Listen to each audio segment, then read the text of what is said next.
whoa. Let me stop you right there. My name is Ollie, and it might surprise you, but this isn't the worst day of my life. Oh, no. That happened a long time ago. You know, when I was a kid.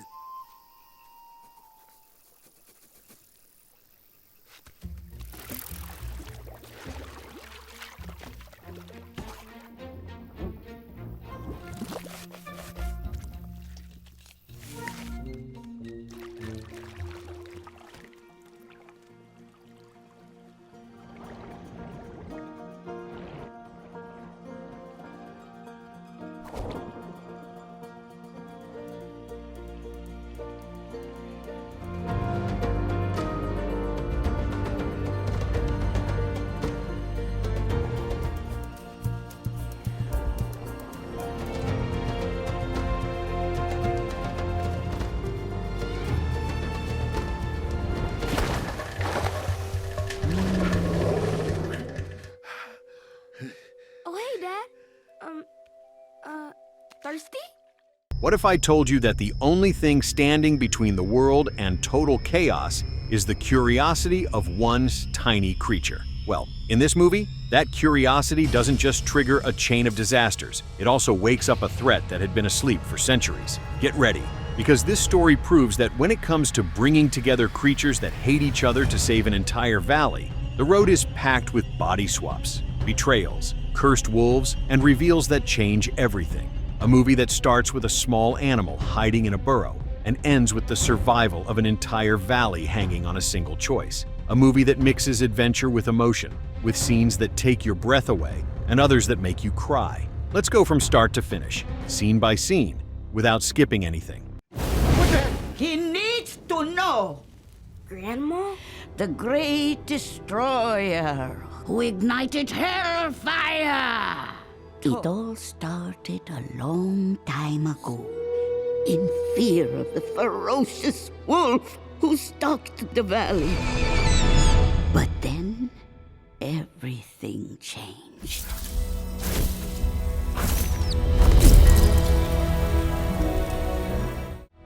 But the wolf, bitter that he had lost control of the valley, despised this new way. So he stole the soul's gift to become a monster. To become the Fire Wolf. In order to destroy the pods, he attacked the soul.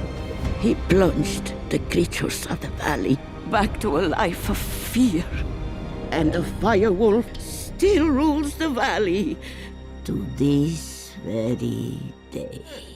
Where's the blood and guts? And where's the gore? Would feast on their entrails. That would be awesome. That's your son.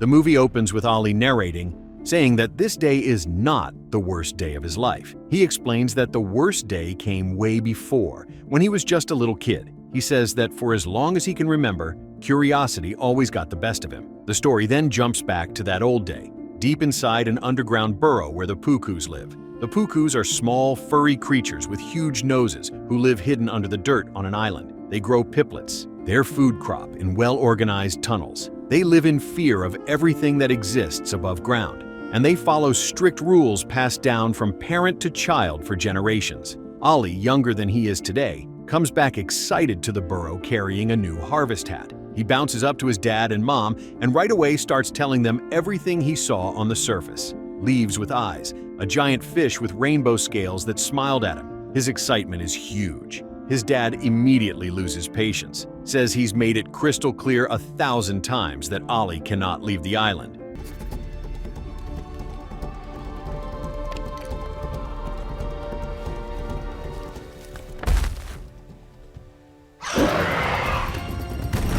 Whoa. Let me stop you right there. My name is Ollie, and it might surprise you, but this isn't the worst day of my life. Oh, no. That happened a long time ago. You know, when I was a kid. The mom jumps into the conversation too, worried. When the little guy asks why, the dad answers that it's for safety and drops the puku motto, Hide today, alive tomorrow. The mom adds that the pukus are blessed with a special nose precisely to sniff out threats and run from them. Ollie tries to argue that not everything you smell is a threat, but the dad won't hear it. Says a Puku son needs to obey. That's when Grandma steps in and decides it's time to tell the story. The dad and mom immediately try to stop her. Say Ollie is too young to hear about the wolf, that he'll have nightmares. But Grandma insists. She starts telling it with a solemn tone, describing a wind that whistled terrifyingly through the sanctuaries and a darkness that came on a cloudless night. She says a great destroyer lit the fires of hell and burned the valley down. Ollie listens with his mouth open, thinking it's the coolest thing ever. The dad asks Grandma to slow down, but she doesn't stop. He needs to know. Grandma? The great destroyer who ignited hellfire. It all started a long time ago, in fear of the ferocious wolf who stalked the valley. But then, everything changed. Grandma says that a long time ago, the valley was a completely different place. The Pukus didn't live isolated on an island. They lived among all the other animals, all together, all afraid of a fierce wolf that ruled that region. But then, one day, everything changed. A massive creature came to the valley, called the Zhou, described as magnificent walking orchards, tree giants that walked the land. The Zhou, in its vast wisdom and kindness, gave a gift to the creatures of the valley, a magical glowing pod that grew from its branches. This pod had the power to turn one creature into another. The fruits of the Zhou gave the creatures the ability to understand each other, and that's what brought them all together, creating peace and harmony. But the wolf, bitter that he'd lost control of the valley, despised this new way of living. So he stole the Zhou's gift to turn himself into a monster. He became the fire wolf, his giant silhouette, flames pouring from his body. He attacked the Zhou without warning, killed the first 4 he came across. The others tried to flee. He caused a huge rock slide in the mountains that turned into a natural dam, separating the valley from the rest of the world, banishing the rest of the Zhou from that place forever. But so he stole the Zhou's gift to become a monster. In order to destroy the pods, he attacked the Zhou, then drove the rest away.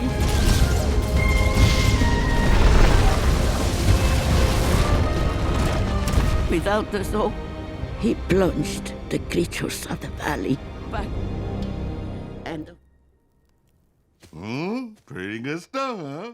Without the Zhou around, the creatures of the valley fell back into a life of fear and distrust. Without the fruits to eat, without the ability to understand each other, every species went back to fighting, and the firewolf still rules the valley today with his terror, dominating everyone through fear. Grandma finishes the story with a solemn final line, looks at Ollie waiting for a reaction. The little guy claps, but complains there wasn't enough blood. Where's the blood and guts? And where's the gore? What if the firewolf rips apart the pinecone hedgehogs? Asks if the firewolf doesn't at least destroy the pine hedgehogs and feast on their insides. Says it would be awesome to see that. The mom rolls her eyes at the dad and says that kid is his problem. The dad hugs Ollie carefully and tries to explain once and for all that this burrow, these Pukus, was the one thing in the world he didn't have to be afraid of. That's why they were celebrating the annual piplet harvest, the food that keeps the community alive. That they were very lucky, he says, to have all that. That they needed to protect what they had. Right after, we see the harvest festival happening. The Pukus pass the piplets hand to hand in a happy procession. They sing, dance, celebrate. It's a moment of pure peace in the community. The tunnels are lit with warm light. Food is being shared. The older Pukus tell stories. The younger ones run through the corridors. Everything looks stable. Everything looks safe. The Puku Burrow is an underground fortress built over generations. But in the middle of the celebration, Ollie hears a strange noise coming from the surface.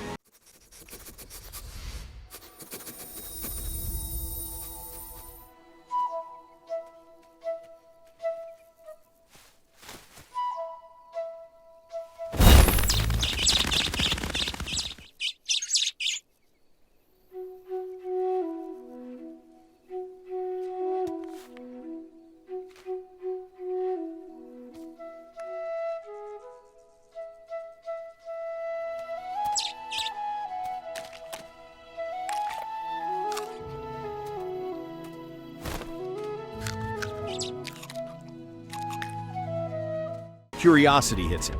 He knows he shouldn't follow that sound. He knows his dad will yell at him. He knows the motto is, hide today, live tomorrow. But curiosity wins. He sneaks up alone to the surface of the island, slipping out through the forest without anyone noticing. Up top, Ollie follows the sound to its source, a young Javan. The Javans are big, slim birds with orange and green feathers. The Javan Ollie finds is a young Javan chick. Ollie feels bad for him.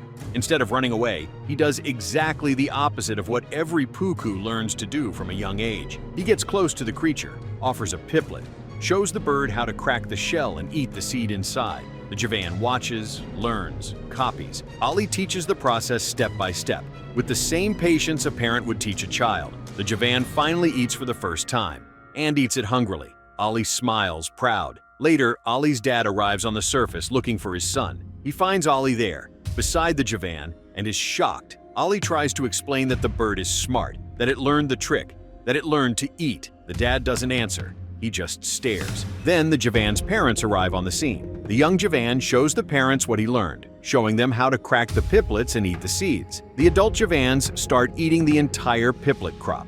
His dad warns that Ollie just taught something terrible to the Javans.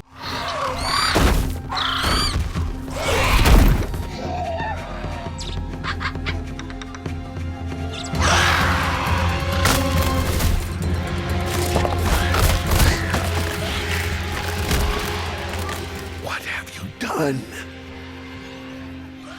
The scene cuts to some time later, and adult Ollie's voice comes back to narrate. What's that saying? Curiosity killed the cat? The scene then jumps to the present day. Several years after that day, the Pukus are in a desperate meeting in the burrow. All the adults are gathered around a big, nearly empty piplet storage. The Javans up on the surface are eating everything. Every year there are more and more of them. The Pukus comment that the Javans never stop. They take, and that's all they do. They take more than they can eat. The emergency rations are running out. The storage is almost empty. The community elders argue about what to do. How will they survive the winter coming fast? They need to find more piplets, or else the worst is going to happen. The answer comes in the weak voice of Ollie's dad. We're going to starve to death. Silence falls over the meeting. Ollie, now an adult, comes into the burrow after another day of gathering on the surface wearing his leaf camouflage. He's covered in leaves and small pine cone pieces to hide from the Javans. He shows his dad the little bit he managed to find, an embarrassing amount of piplets in his pocket.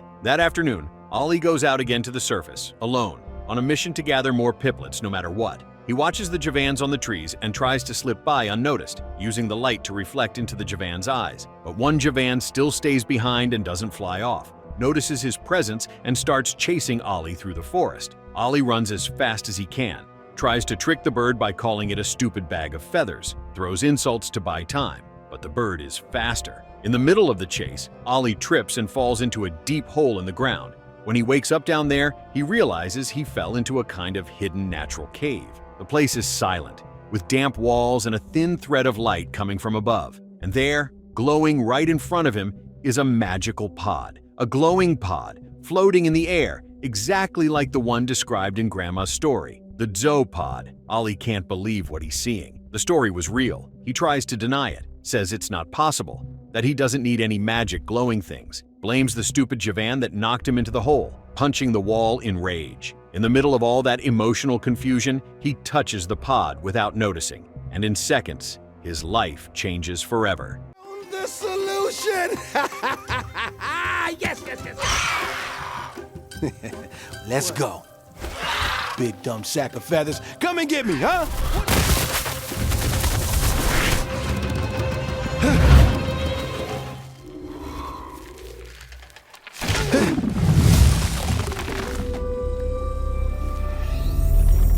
Grandma's tale is true.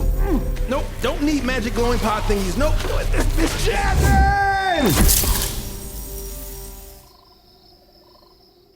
His family and the other Pukus arrive at the top of the hole, yelling for him as night falls. Ollie answers from down below saying he's there, that he's okay, but his voice sounds weird. He feels strange. The mom asks what's hurt, if it's the ankle, the leg, the arm, the ribs, the back. He tries to fly out of the hole and surprisingly, he rises. And when he comes out of the hole, everyone stares at him in shock. Ollie turned into a Javan. His mom screams thinking the Javan ate her son. His dad panics. Help me! Ma, it's me! but no one listens. The pukus attack the bird with sticks and rocks. Ollie, now a bird, bolts out of there. With the pukus pressing him, he ends up falling off the cliff straight into a lake. Everything goes dark. Javin! Wait, whoa, No. Ma, it's me! Ollie? Ollie's voice coming from that bird? The Javin ate Ollie!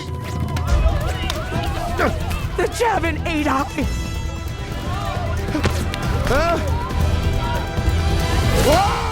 When he comes to, still on the edge of the lake, he's surrounded by 3 Javan sisters. The middle one, clearly bossy, watches him carefully. The first to speak is Lily, the youngest, who comments that he looks strange. The second, Violet, looks less worried and more distracted. The biggest one, with authority, introduces herself as Ivy, says she saved his life. Violet corrects her, saying it was the 3 of them. Ivy refuses, says she did it alone, without any help from her sisters. As always, Ivy says she's going to take him to Javan Rock, the Javan's home. Ollie freaks out, says that's not his home, that he's not a Javan, that he's trapped in the wrong body. He tries to pull out his feathers. The sisters panic, thinking he hit his head too hard and broke his brain. Violet accuses Ivy of breaking his brain. Ivy denies it. Ollie, in the middle of the chaos, realizes he can understand everything the sisters are saying. He asks how that's possible. The sisters also notice they can understand him. The 3 of them try to calm Ollie down, but he keeps thrashing around, talking about puku. The sisters have never heard of a puku. They think he's making up words. That's when a dung beetle shows up complaining. He's pushing a ball of dung and Ollie is in his way. The beetle asks him to get out of there already, that he has work to do. Ollie can understand the beetle too. He looks at the bug and answers without thinking. The sisters watch in shock as Ollie has a conversation with an insect about dung. Lily and Violet ask Ivy if she realizes Ollie is talking to a bug. Well, you don't have to yell. How would I ever know that? Ivy admits, after a lot of pressure from her sisters, that during the rescue she may have overestimated Ollie's ability to swim, saying she may have dragged his head underwater by accident, and maybe banged his head on a rock, and maybe something else she doesn't want to admit right now.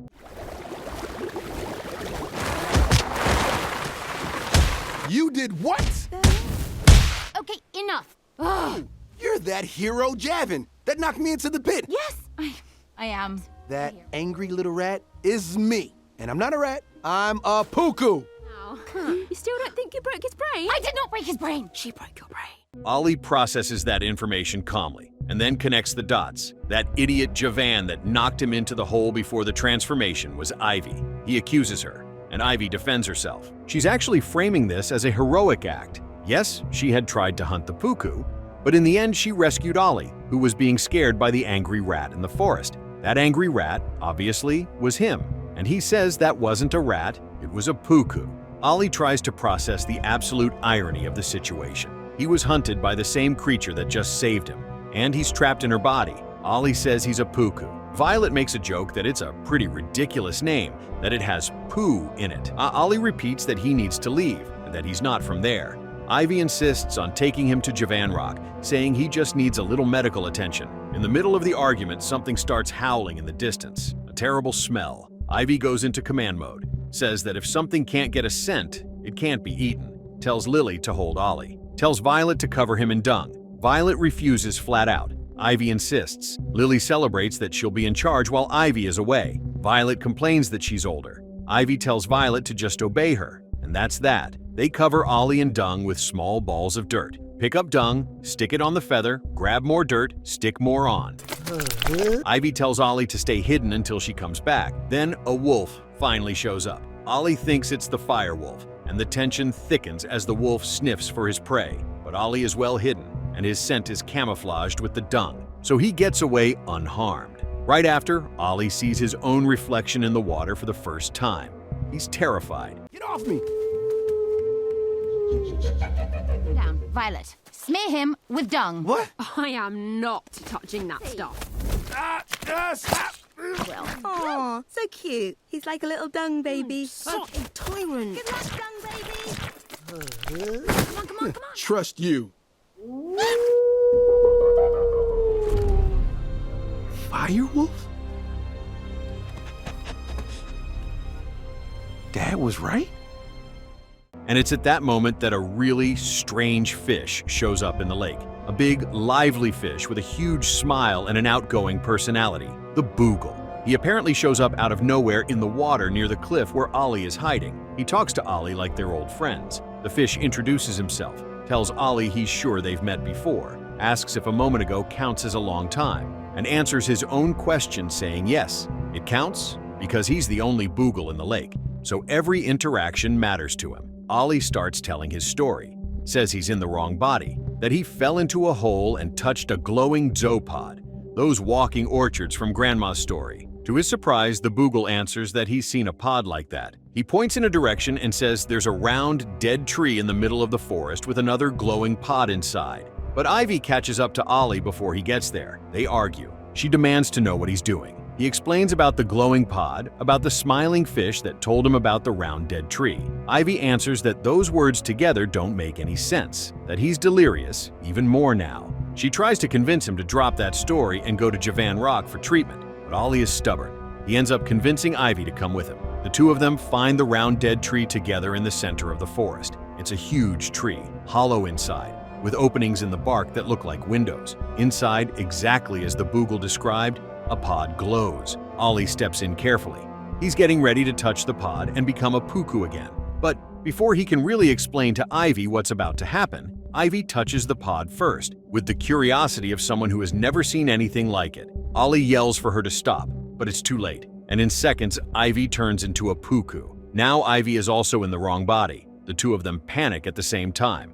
Ivy looks at her own paws. She complains about her feathers being gone, complains about her wings being lost, complains about the tiny, gross claws that are now in place of her feet, asks what Ollie did. Ollie throws the question back, saying she touched the pod without warning. Ivy defends herself, saying he didn't explain it right. The two of them blame each other. Ollie says he's done, that he's not wasting another second with her because all she did was ruin his life. Ivy fires back that he's crazy. They walk away from each other, but Ivy quickly decides to follow him, saying he obviously knows where to find another pod and she's coming with him whether he likes it or not. He answers that she doesn't even deserve that. In the middle of the argument, Ollie decides to leave and look for another pod alone. Ivy, who now needs a pod just as much as he does, decides to come along by force. The two of them go back to the lake and look for the Boogle. The fish is swimming peacefully when they get there. Ollie asks where the next pod is. Ivy is surprised to realize the fish actually talks, asks how that's possible. Ollie explains that every creature talks once you've touched a pod.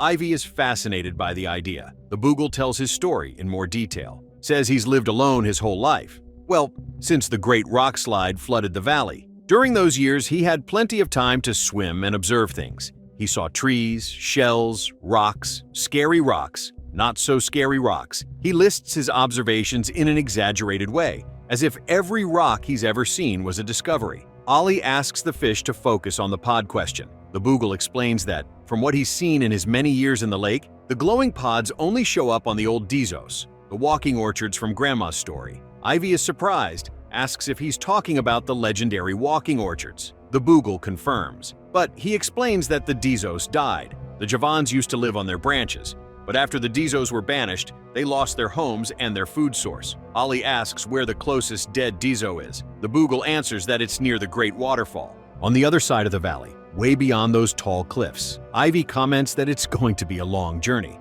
The Boogle adds, in a strange tone, that he had one more important thing to say, something Ollie might not like. But before he could finish the sentence, Ollie and Ivy had already run off toward the cliffs. The Boogle's sentence hangs in the air. He watches the two of them go. Ollie and Ivy start the journey. They try to cross some tall cliffs. Ivy complains constantly about the small puku paws, the arms that can't grip anything, the hands that can't climb, asks how pukus can even move at all. Ollie complains about the big useless wings that don't help to dig, don't help to grab things, don't help to climb. Ivy fires back that he's just not trying to fly, says even baby Javans can fly, says he's a majestic creature. Ollie lifts his wings, flaps them, and of course it doesn't work. Ivy admits that she, stuck in the puku body, is at a disadvantage, says she's short, furry, and that basically everything in the valley wants to eat a puku. Ollie says she probably tastes horrible. The two of them keep arguing the whole way up.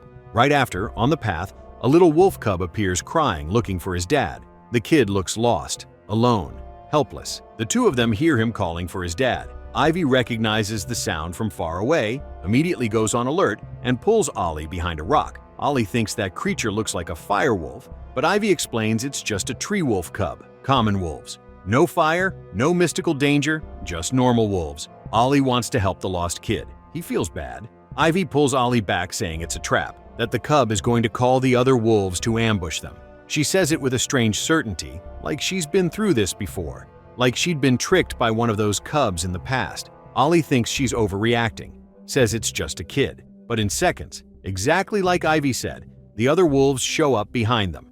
He's right here. Ivy and Ollie then start running from the wolves. The wolf cub joins the pack, and they start hunting. They take off through the forest with the wolves chasing them. Ollie trips on his own big wings. Ivy tries to pull him up. Ivy tells Ollie that he's a Javan and he can fly, but Ollie says he can't. They end up finding a cave on the way and run inside it. They think they're safe until they notice the horrible smell in there. The wolves stop at the entrance of the cave but don't go in. They stand there growling outside. Ollie asks why they're not following.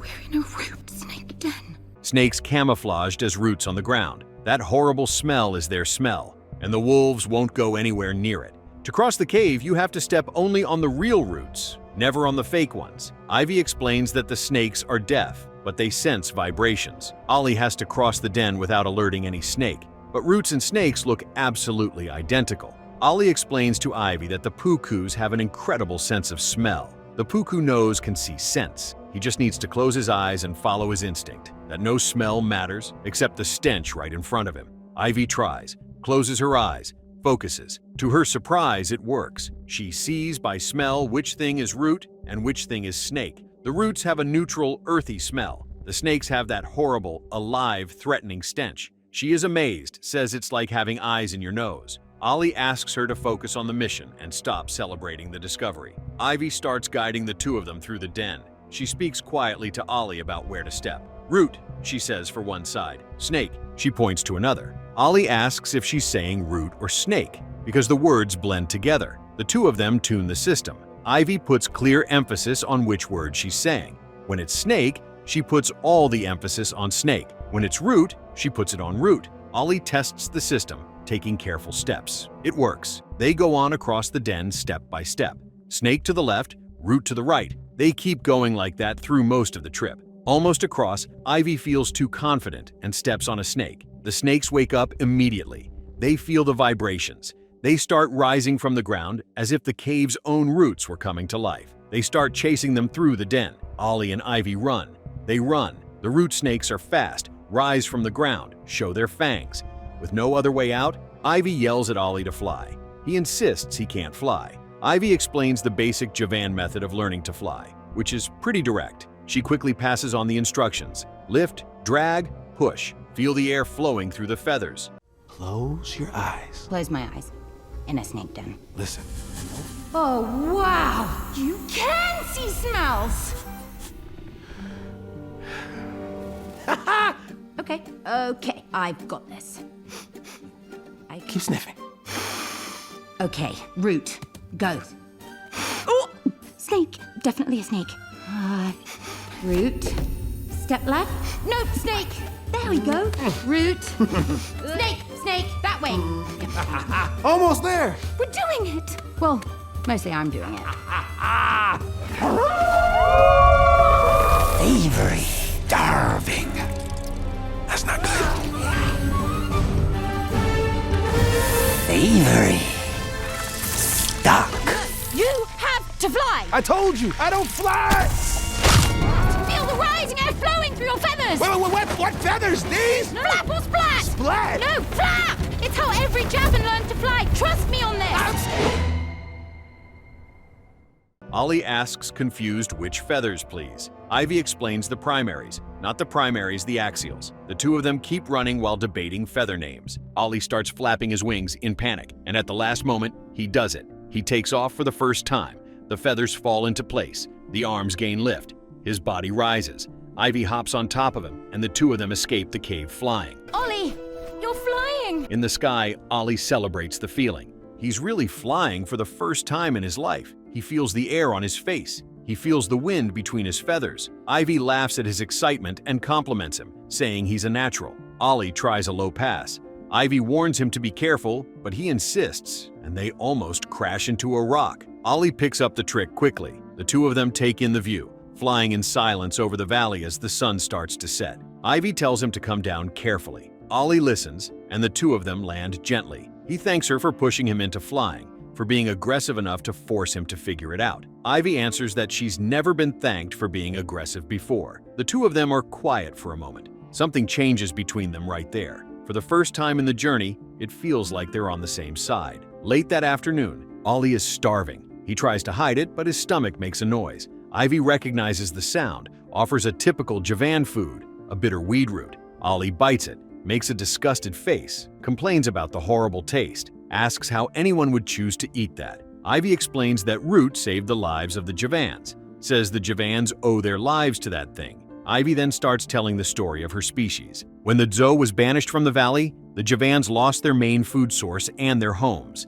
since they used to live on the Zo's branches. The weed root kept the hunger under control, but only for a certain time. The Javans almost starved. Ivy lost many: friends, cousins, aunts, uncles, and she also lost her mom and her dad. Her voice gets quiet at this part, says she was the oldest of the sisters, so it fell to her to feed Lily and Violet, even though the two of them only saw her as a bossy, annoying older sister, that they never thank her, that they complain about her all the time, but that if she doesn't take care of them, no one will. It's her job. It always has been. Ollie listens to it all in complete silence. When Ivy finishes, he says that sounds like a heavy burden. Ivy agrees without looking at him. Right after she mentions, in passing, that fortunately the Javans found a new food source years ago, the piplets, and that this discovery was possible because one time when she was a kid, a small puku taught her how to crack the seeds. She didn't know the creature's name at the time. He was just a gentle little guy who showed up in her life at a critical moment. She still remembers his face but doesn't know if he's still around. Ollie hears that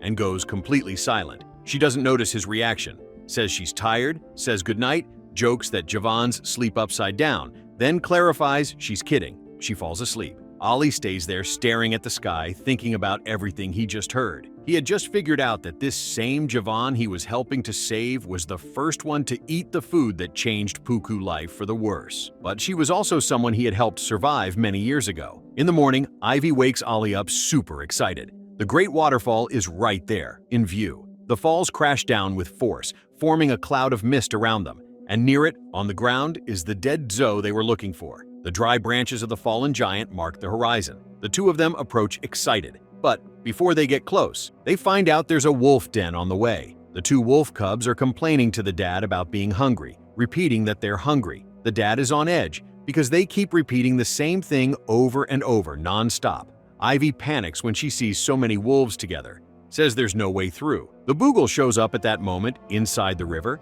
and says he has a way to get them through. He's going to distract the wolves. Ollie and Ivy are impressed that he would do that for them. The Boogle answers that they're his only friends. And when Ollie becomes a Puku again, and Ivy becomes a Javan again, the Boogle is going to be alone in the lake again. Ollie suggests they bring a pod for the Boogle too, so he can turn into something that can travel with them.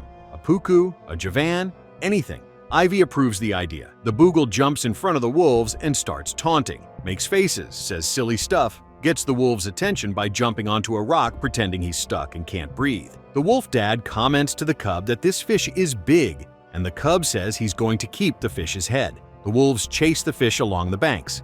The wolf dad gets excited, chases hungrily. The Boogle dodges both of them easily, showing skill that Ollie and Ivy didn't even imagine a fish could have. Ollie and Ivy take the chance to run down to the dead Zo. They cross dry branches, go around old roots. They reach the main trunk of the fallen giant. But when they get there, they find a huge disappointment. On the Zo, there's only one pod. Just one, right at the top of the old branches. Ivy says she'll grab it. No hesitation. Ollie stops her, tells her to wait, asks why she's going first. The two of them start arguing about who's going back to their original body first. Ivy argues that her community depends on her, that as the oldest Javan sister, she needs to take care of her sisters. Ollie answers that his community depends on him too. Ivy reacts angrily, saying it's not the same thing, not even close. Ollie says the Pukus are going to starve. Ivy says it's her job to fatten up the Javans for winter, because the piplets are running out. And that's when a reveal that changes everything comes out.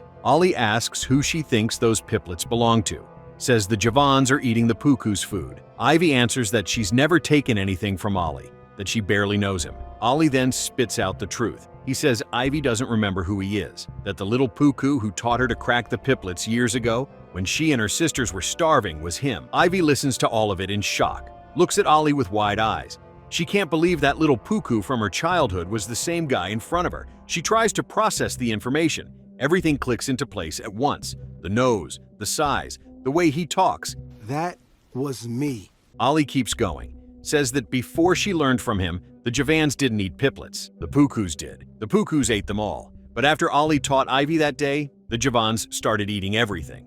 And the Pukus were pushed underground, living off the scraps. Says his dad always taught him that outsiders weren't trustworthy, that he never listened, that he never listens. And it's all his fault, he says, because he was naive, was a fool, was stupid. The Pukus won't survive the winter. They're going to starve. Ivy is visibly shaken. She doesn't know what to say, looks at the ground, tries to find words, but nothing comes out. Ollie finishes saying that his own dad can't even look him in the eye anymore, that all of this is because he trusted her. The air gets tense between them. In the middle of the emotional fight, the wolves come back. The two of them need to decide fast what to do with the only pod.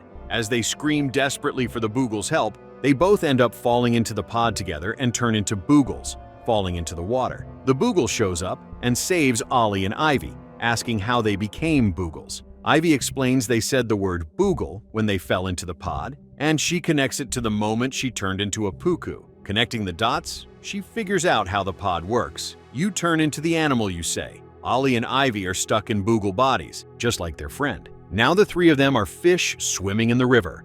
Ollie makes a bitter joke saying that information is going to help a lot when they can go back in time and do everything over.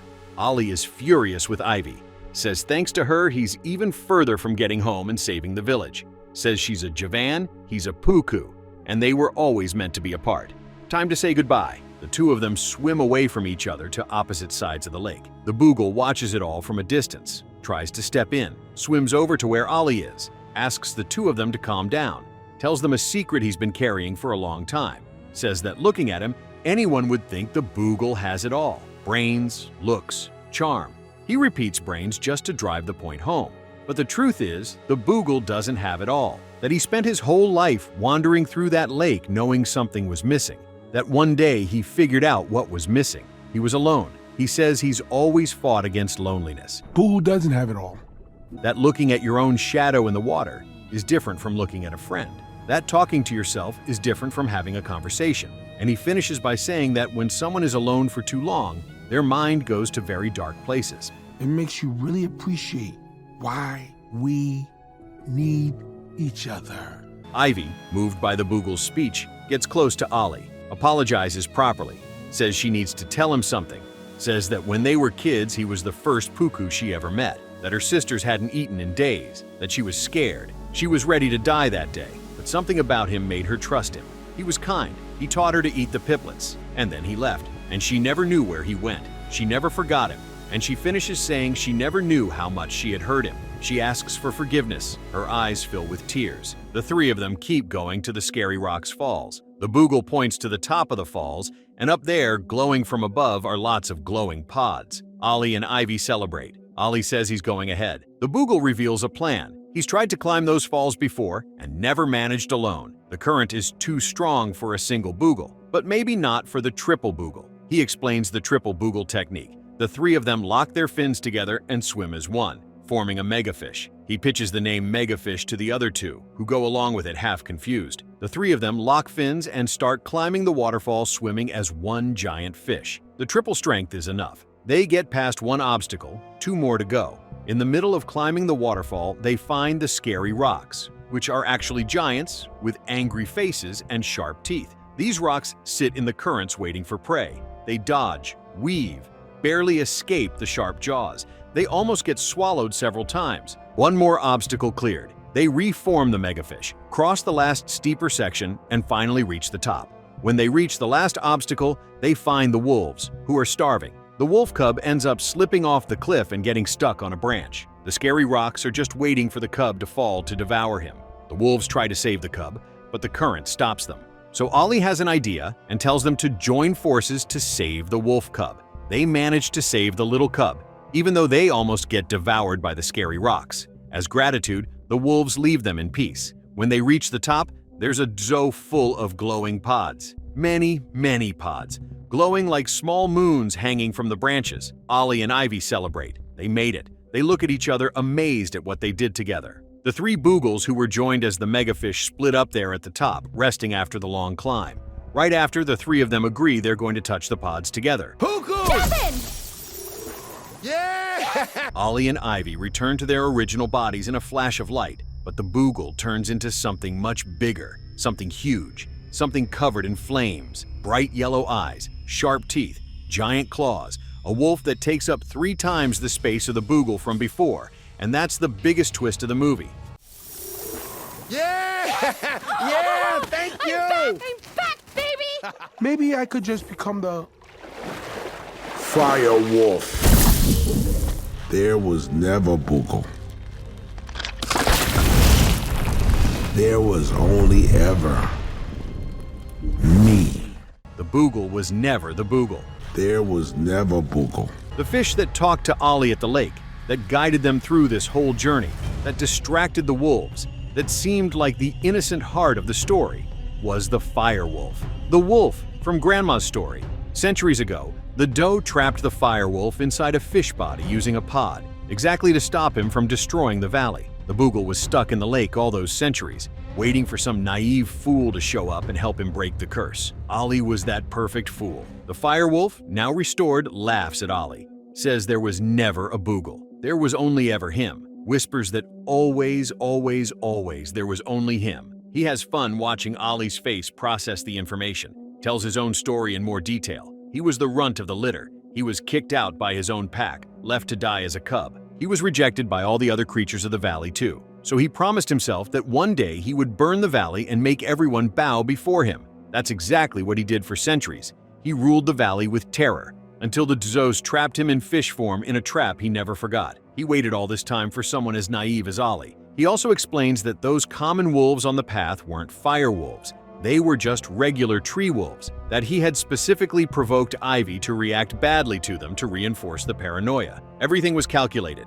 Every scene was manipulation. Every piece of advice he gave was strategy.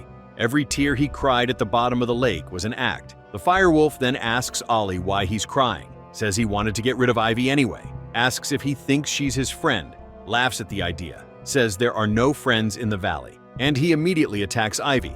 He lunges at her with his sharp teeth, throws her against a rock, and burns the rest of the doe pods. Ollie runs along the bank desperately, screaming her name over and over. She's hurt, apparently lifeless. Ivy manages, with her last bit of strength, to turn her face to Ollie and say that he needs to keep his heart open, that the firewolf is wrong about him. Her voice cracks at the end of the sentence. She closes her eyes. Ollie then has the idea of taking Ivy to Javan Rock. He carries her on his back, with an improvised stretcher made from tree branches with all the strength he has. He walks and climbs the cliff for hours without rest. He reaches Javan Rock carrying Ivy. The Javans there recognize her immediately. The sisters Lily and Violet run to the scene. They're devastated. When Ollie wakes up after the climb, he remembers what happened and believes Ivy is gone. He starts crying and saying she was his best friend. Suddenly, Ivy appears next to Ollie. Ollie gives her a warm hug, and they finally reconcile. Ollie laughs relieved. He confronts her teasingly, saying he thought she had left. Ivy answers that she had gone to get him food, a weed root, that was still in her bag. She adds, "I was right, you know. You're still that little gentle Puku." Ollie smiles bitterly, says that little Puku always finds a way to mess everything up. Ivy says she wants to show him something, asks him to help her get up. The two of them walk together among the nests of Javan Rock. She takes him to a special place in Javan Rock. He watches all the Javan parents teaching their chicks how to eat piplets. The parents crack the shell carefully, show the chicks how to do it, repeat the gesture several times. The chicks copy, eat hungrily. The chicks scream with joy at every piplet they conquer. They play between the rocks. They learn to fly. They're healthy, strong, well-fed. The whole community surviving thanks to that food Ollie taught Ivy to crack so many years ago. Ivy tells Ollie she knows this won't change the pain the Javans cause the Pukus, that she and her community are sorry about that, truly. But she wants Ollie to know that not everything he did went wrong, that all those parents were saved by the piplets he taught her to crack. None of those chicks would be alive without him. That small gesture, that seemed innocent, saved an entire species, even if it cost the Pukus a lot. The Javan chicks, seeing Ollie standing there with Ivy, get curious. They run over to him, jumping among themselves. They get fascinated by his nose. They comment in chorus that he's cute. They ask how he got there with such small wings, since for them, it's impossible to fly with those. Ollie answers that he doesn't fly because he's a Puku. The chicks are amazed that he talks. They jump around him. Lily and Violet show up and greet Ollie, calling him Dung Baby, remembering the time they covered him in poop at the beginning of the journey. Ollie laughs. He thanks them because that coating, as gross as it was, saved his life. Right after, something starts falling from the sky. The chicks think it's snow. They celebrate. They yell that they love snow. They yell there won't be school. They jump up and try to catch the flakes in the air. But Ollie looks up and sees what it really is. Ash. It's not snow. It's the result of a huge fire somewhere in the valley. The fire wolf is attacking the valley. The fire is spreading fast. The skies are no longer safe for the Javans to fly. The Javans fly out en masse through the valley, rescuing all the creatures fleeing. They pick up small pine hedgehogs. They guide the scary rocks. They help other species reach the coast. They fly against the smoke and the heat of the fire. The whole community works together. The sisters Lily and Violet show up commanding the evacuation operation. But the only safe place left is Puku Island, on the other side of the sea. They need to bring the refugees there. How are they going to cross the sea with so many creatures that can't fly? The common wolves show up right on time. The wolf thanks Ollie and Ivy for saving his cub in the current. He offers to help transport the refugees across the water, along with more wolves of his species. The Javans fly above carrying the lighter refugees. The wolves swim underneath transporting the heavier ones. Everyone transporting refugees in a massive operation.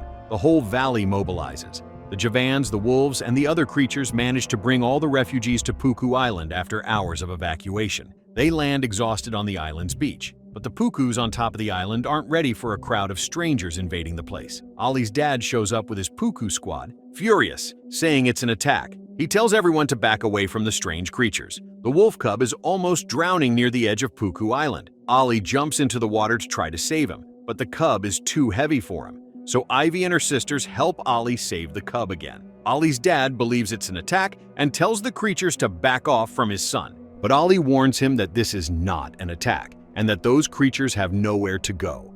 They need their help. Ollie's dad is reluctant at first because his motto has always been to not trust anyone who isn't a Puku. Ollie tries to explain to his dad that those are the creatures of the valley, that they're running from the fire wolf, that Grandma's story was all true.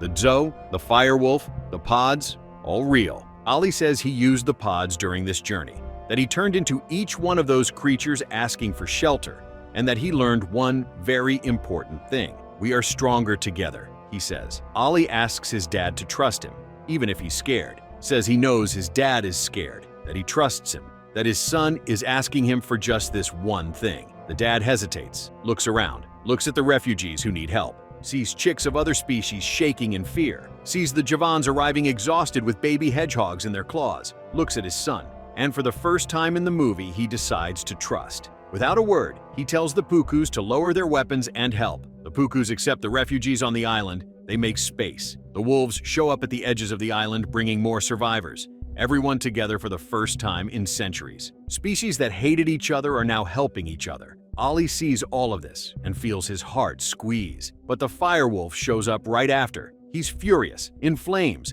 burning everything in his path. He yells his name from the other side of the island. The trees catch fire. The creatures run to hide. The ashes fall everywhere. He grabs a tree log and crosses the lake to Puku Island. Ollie says they don't have any more time, so he starts running to find a solution. The two of them need a plan. Ollie remembers that the firewolf himself confessed. It was a Zopod that managed to trap him last time. If a pod did it once, maybe it can do it again. Ivy asks if he's sure. He answers no, but it's their only chance. The two of them dash along the edges of the island looking for a dead Dizo. The two of them reach the closest dead Dizo. The old branches are dry, no pods on them. Ollie starts asking out loud for any Zo still alive, anywhere in the world, to hear him.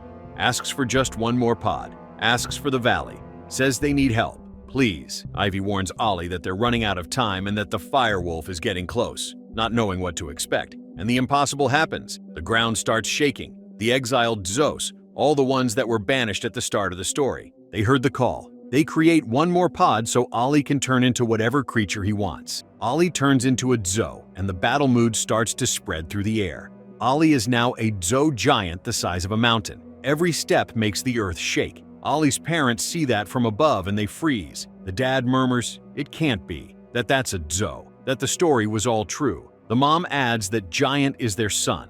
Ollie, now as a Zo, tells the firewolf to back off from the island. The firewolf is surprised that Ollie found another pod to transform with. Ollie doesn't waste time and launches his first attack, throwing water and putting out the firewolf's flames. But it's not enough. Then Ivy tries to throw a Zo pod to turn the firewolf back into a Boogle, but the firewolf was already waiting for it and burns the pod. The firewolf mocks Ollie for thinking he's going to fall for the same pathetic trap twice, asks who the naive one is now. The firewolf starts running around Ollie, burning all his trees, provokes him saying that the valley belongs to him now, asks what Ollie is planning to do, saying that Ollie can't jump into the water because it's too deep and Zo's sink. He laughs at his own joke, says Ollie is just an annoyed little rat fighting in vain for something that isn't his, except this time it's his life on the line. Ollie has the whole plan ready. He was waiting for exactly this moment. At the last second, before the firewolf gets him, Ollie captures the firewolf right there, in the same kind of prison that trapped him in the original story. Branches surround the wolf. Leaves wrap around his body. The firewolf screams, thrashes, tries to escape, tries everything, but it's in vain. Ollie plans to throw himself together with the firewolf into the depths of the water. Ivy tells Ollie to stop, that it's a bad idea. Ollie asks Ivy to trust him this one time. Then Ollie breaks the rocks, holding back the current, and sinks together with the firewolf in a moving, gripping scene. Ivy follows the current, searching and screaming for Ollie, but silence is the only answer. Ollie's name echoes through the entire island. The two of them disappear into the deep abyss, vanishing into the darkness of the cliff. Total silence. No one moves on the island, no one breathes for a few seconds. Sometime later, with the fire of the blaze finally dying out, Ivy meets with Ollie's parents to give them the news of their son. The atmosphere of sadness fills the air, with a hug among the three of them. A long time after the great battle, the entire valley is full of life again, with the ashes turning into green grass and the trees full of fruit. Everyone lives in perfect harmony. When suddenly, thunderous footsteps start walking toward the valley. They are several Zo, the Zo from Grandma's story. Ollie appears, alive, on top of the Zo. Ivy sees him and flies straight to him. She lands next to him so fast, she almost falls in a touching scene. She asks how, where, what happened. She can't believe what she's seeing. Ollie smiles, tired, explains that the Zos found him deep down in the abyss, that they came down with huge branches to rescue him, and that they had those same magical pods. The Zos saved him, turned him back into what he wanted to be, and brought him back home. He's alive. The two of them hug for a long time without saying anything else. The Pukus aren't hiding underground anymore. They come up to the surface and live with the other creatures in peace. The Javans aren't alone in the sky anymore. The Boogles, the common wolves, the pine hedgehogs, and all the creatures live together again as a community. The Puku motto changed. It's not hide today, live tomorrow anymore. It's something else. It's live today, together. Ollie's mom and dad finally understand that the curiosity they feared so much was exactly what saved all of them. The dad hugs his son for the first time without holding back, looking him in the eye, something he hadn't done in years. Says he's proud of his son, says he was wrong all this time, says he raised his son with too much fear. Ollie accepts. And Ollie, in narration, closes the story by saying that the day he found a starving Javan years ago stopped being the worst day of his life. It became the first day of the new life of the valley. It became the day everything truly began. And that was today's video. A movie that seems simple at the start, about a curious little kid and a protective family, but that opens up into a story about trust, about old mistakes coming back, about friendship in the most unlikely place. Thanks for watching all the way through, and see you in the next video here on the channel. Well, Cuphead and his pal Mugman, they like to roll the dice. By chance they came upon a devil's game, and gosh, they paid the price. Paid the price. And now they're fighting for their lives on a mission fraught with dread. And And if they proceed but don't succeed, well, the devil will take their heads